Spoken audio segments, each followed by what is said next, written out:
Welcome back to the channel. Anybody who was here for our last video where I kind of introduced these drives should probably have seen this video coming. I certainly did. This is the drive that I mentioned in that video. I threw across the room on accident so hard that you can see that little dent right there in the bottom of the case.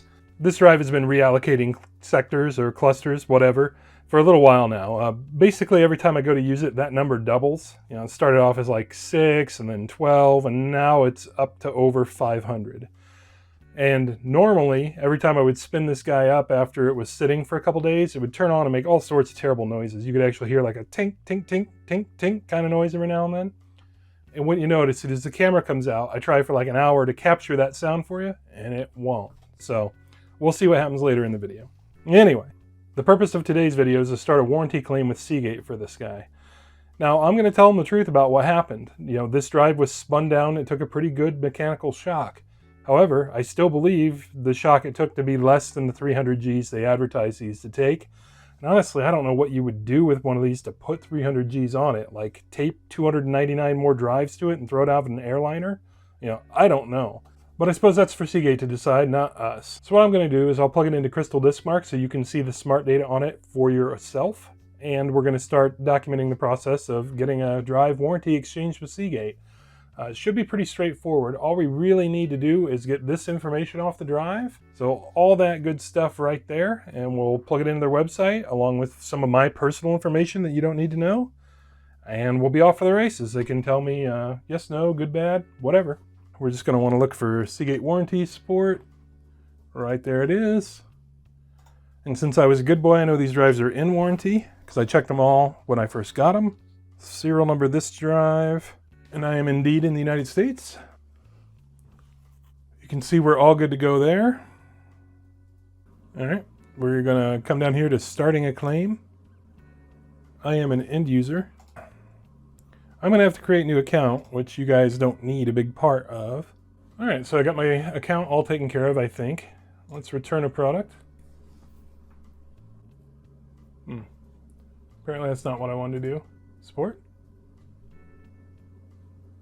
Warranty. This is starting to look familiar.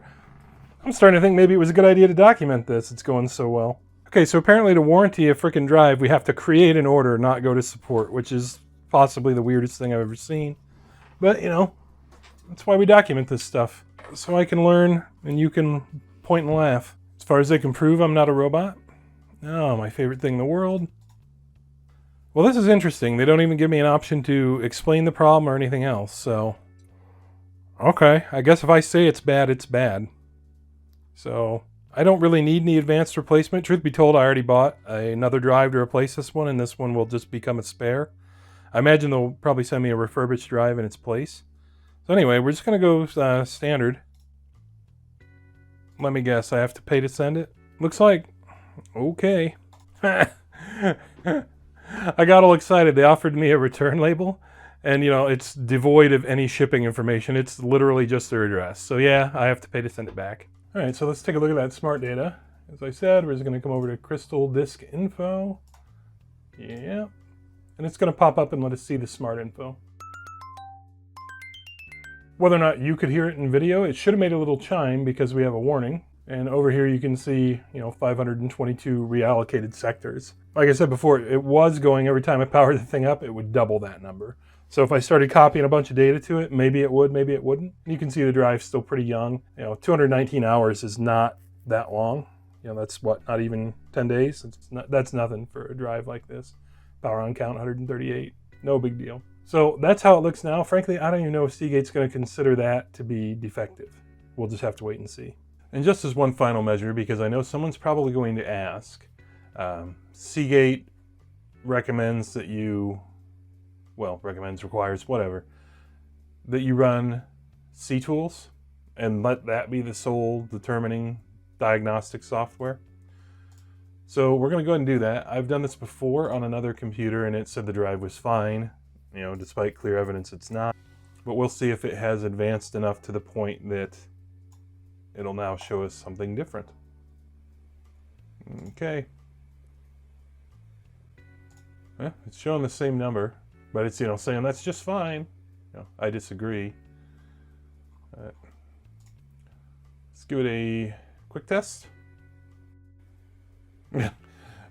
Wow, really detailed information. Yeah, okay, that was worth the effort. Let's try an extended test. Yep. And it's coming up and saying Sabrent because it's plugged into a dock. We'll see if the long test actually comes back with a result that's more meaningful than pass or fail. I'm going to take it at its word that it is in fact long, so I'm just going to walk away from it for a while and we'll see what happens.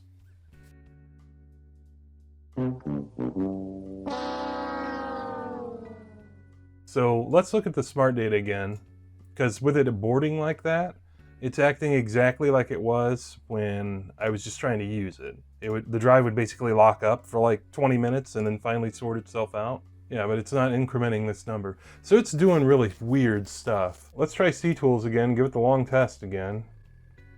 It's sitting there making that chunky noise again.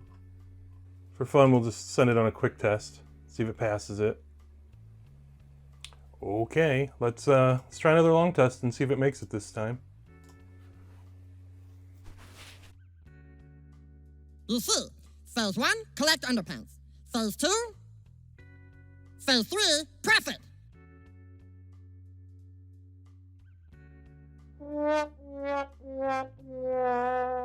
So once again, I walk in the room to see an aborted self-test, and the drive's making strange noises.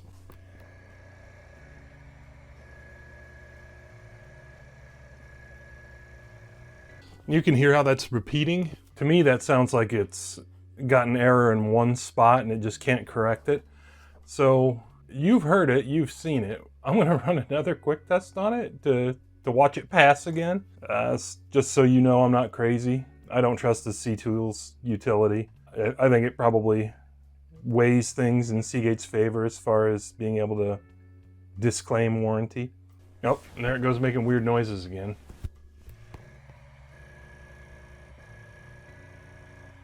So right at like 90% it started doing that. And hey, it passed. Yeah, keep in mind people, I have 5 more of these drives. None of them do this. Just this one. Just for fun. Yeah, hasn't picked up that at all. Read error rate I hadn't been paying attention to. Maybe I should have, because that seems like a high number. As does seek, but I don't know if those are actually high or not. Yeah, the only one that the default warning on Crystal Disk is alerting to is the reallocated sectors, so...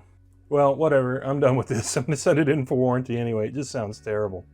Alright, so with all that silliness aside, the only thing I have left to do is actually package the thing up and put it in the mail. And Seagate has a bunch of very specific instructions for how they want these things to be mailed back. But I actually have a fair bit of packaging material from Seagate laying around because I did just go ahead and buy a replacement drive. So this is what a different Seagate drive came to me mailed in, and that's how that one's going to go back to them. So we'll give it, I'm going to guess, probably a couple weeks, and we'll see what happens. Oops, and I nearly forgot. The paperwork of your order confirmation, which they email this to you when you return it, and then also write your order number on the outside of the box somewhere. They call it an order number instead of an RMA. It's a weird thing that Seagate does. Anyhow, now we wait 2 weeks. So it actually took about 3 weeks, and you can see that's what we got back. Incriminating evidence removed. You can see this did come from Seagate, and it may be a little harder to tell, but I have not disturbed any of the security tape on here. So we're going to get the experience firsthand of what's inside one of these. Also, some items of note. Of that 3 weeks, about 10 days of it was spent just in shipping. I'm in Indiana, Seagate is in California, so that's like 1,500-ish miles or like 3,000-ish kilometers, something like that. So that's not really unexpected. Also, this box has been sitting around for a couple months. I haven't really needed the drive yet, so I've been just sort of backburnering the rest of this video.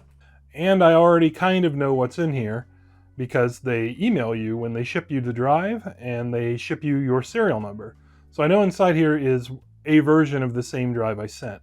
What I don't know is if this one is new or refurbished or what any of the smart data on the drive may say it is or anything else. So let's get cracked into the thing and find out. We'll attempt to be as non-violent as possible. Personal stuff. And not as personal stuff. Oh, different packaging than the retail packaging, which is interesting. This is actually a little bit better in my opinion. Yeah, that looks like a brand new 8 terabyte Firecuda. I don't see anything on it that says it's a refurb.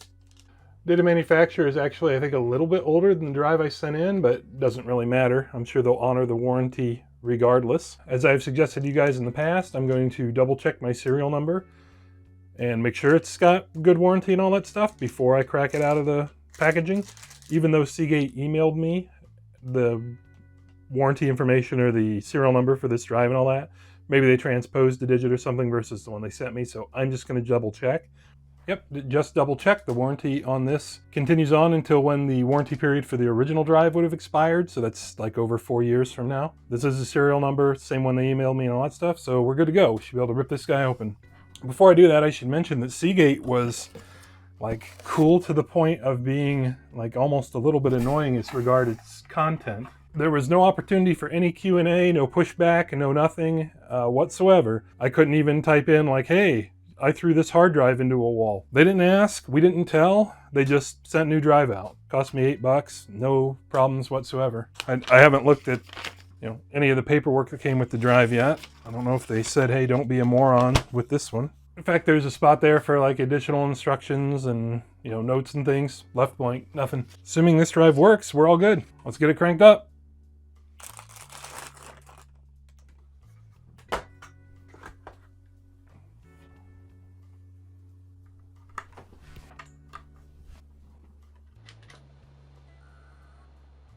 All right, makes hard drive noises. That's good.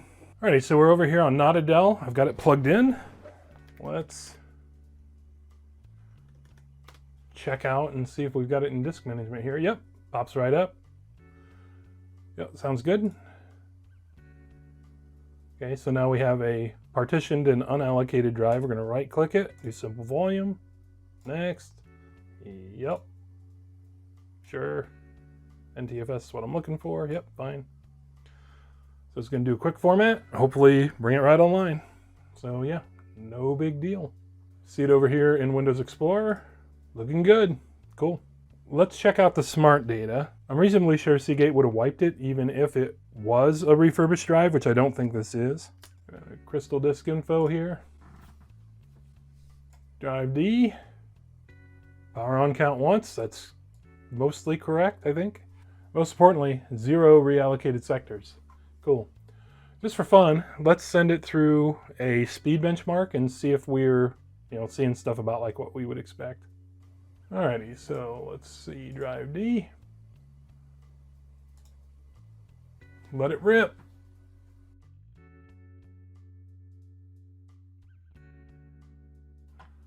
Yep, that all seems to be pretty much within reason. Every mechanical hard drive I've run through Crystal Disk Mark gets really poor random times, so I'm not surprised by that. These scores are actually, I think, better than this drive's 5 other cousins. Let's try a file transfer, one large file transfer, and see what we get, both a read and a write. I'm usually used to seeing like 150 to 200, like on average, so we'll check that out and see what happens. All right, so I have a test file here that is, 60.1 gigs, I think? Yep. We're going to copy it on over to our fresh drive, and we'll actually measure in like human time how much time that takes. What I will tell you is that I copied this off of a really cheap Seagate like 1-year warranty drive, and it was going at 99 megabytes a second on the copy. So we're already showing that you get something out of your money if you buy a little bit better drive. We'll let this complete and catch up when it's done.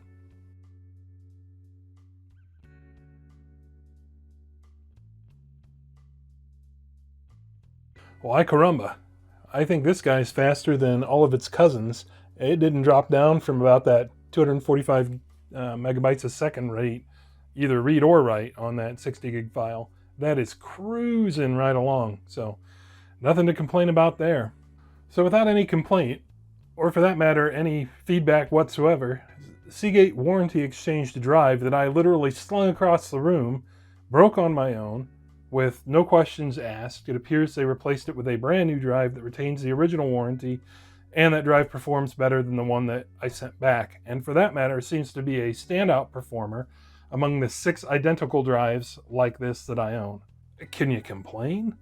I mean, this is like the absolute perfect, best possible outcome of a situation that I created. So yeah, this is awesome as far as I'm concerned.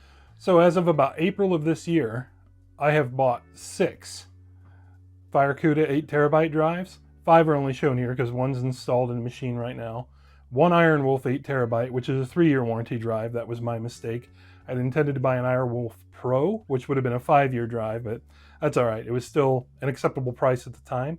That's the one that I got to replace my warranty exchange drive that I needed to get out in a big hurry. Likewise, it needed a backup, so I bought a standard Barracuda Compute 8TB drive back here to mirror those two so there wouldn't just be one copy. Anyway, it's a story. And then a little more recently, I have purchased these 2 Exo 16TB drives. These are all been purchased in the last 6 months. So what you're looking at here is a representation of about $1,500 worth of hard drives if you were to go out and buy them all tomorrow. And actually that's at what I paid. These Firecuda drives actually skyrocketed in price after I bought mine. I kind of feel guilty about the video I made because by the time the video was out, the sale was over. These things are like $250 a piece now. Full transparency there, the Exos drives are a lot less expensive and about the same speed, so that's a good buy. Anyway, the only reason I'm showing all this is to just show people that I've got my money where my mouth is in this case. These drives are all going to be with me, most of them for at least 5 years, because they've all got 5-year warranties and I don't have to sweat it. These 2 are just kind of outliers. We're not going to worry about too much, is what it is. But I'm comfortable having made the investment in Seagate, especially after this warranty interaction, because it was just so easy. Frankly, if I were them, I would have told me to pound sand. What kind of idiot slings a drive across a room into a wall so hard that he dents it? So anyway, I know this has been a really long video for a, hey, this is how my warranty experience went, but it went really, really well. It's like the Hair Club for Men thing where I'm not just a warranty user, I'm also a customer. You can see I've got a ton of hardware here from them. People may have similar experiences with other brands, whatever else, but this has been my experience with this brand, and that's why I'm going to keep buying them. So as always, guys, appreciate you guys stopping in for this video. We will catch you on the next one.